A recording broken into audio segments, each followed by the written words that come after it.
Gente, agora eu vou fazer uma slime. Então, bora lá. Eu vou começar colocando um pouco de ativador aqui.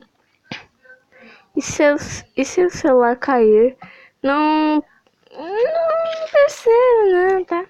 Eu coloquei um pouquinho de espuma de barbear. Eu coloquei os mesmos ingredientes do outro vídeo. E um pouquinho de espuma de barbear. Caseira. Não deu muito certo. Nesse momento que está cheio de pelotinha, você só tem que misturar bastante. Ó, como tá cheio, gente. E tá meio grudentinho, aí você tem que misturar bastante.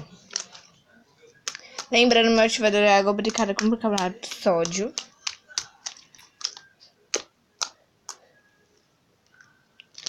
E naquele outro vídeo eu tinha exagerado no ativador. Eu coloquei 2 vezes ativador nessa daqui, mas só um pouquinho que eu coloquei. Tipo, no total, foram uma colherzinha de chá pequena, daquela pequena mesmo. Uma colherzinha de sopa, né?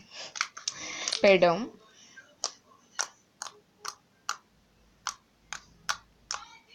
Olha como ficou boa essa slime. E ela tá muito boa, sério. Mas ela tá rasgando, porque tá cheio de pelotinha.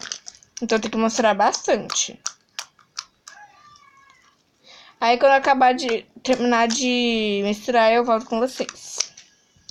Olha o tamanho da bolha que eu fiz, gente. Gente, tem que ficar uniforme, assim.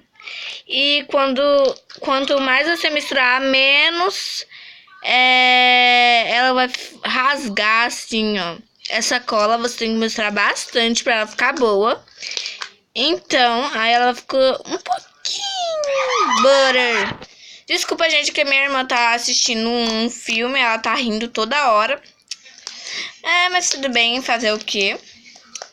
Então, espero que vocês tenham gostado. A única coisa que vai faltar é limpar o pote.